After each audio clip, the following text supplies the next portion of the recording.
Hello મિત્રો, તો કેરીની સિઝન ફૂલે ફૂલ જામી ગઈ છે અને શરૂઆત હું ઇન્સ્ટાગ્રામના ટ્રેન્ડિંગ ડાયલોગથી કરવા માંગુ છું. ઉનાળો તપે એટલે કેરી ખપે, નહીં હાફૂસ, નહીં લંગડો, નહીં રાજાપુરી, નહીં તોતાપુરી, બોલો ઓનલી એસ્ટીમની કેસરી.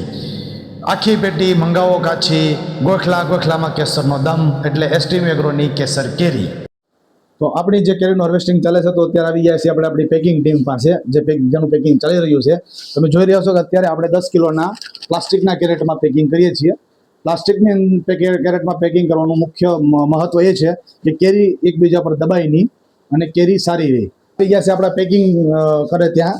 આ આપણી પેકિંગ ટીમ છે, જે વેલ ટ્રેન્ડ ટીમ છે, જેને સાઇઝ અને ક્વોલિટી પ્રમાણે અલગ અલગ ગ્રેડ પાડી અને પેકિંગ કરી રહ્યા છીએ. અને આપણે આપણા પેકિંગમાં કતરનનો ઉપયોગ કરીએ છીએ, જેથી કેરી નેચરલ રીતે પાકે, કુદરતી રીતે પાકે, કોઈ જાતનો દાબો નાખવાની જરૂર રહેતી નથી. ગોખલે ગોખલે કેસરનો દમ, એટલે એસ્ટીમ એગ્રોની કેસર કેરી.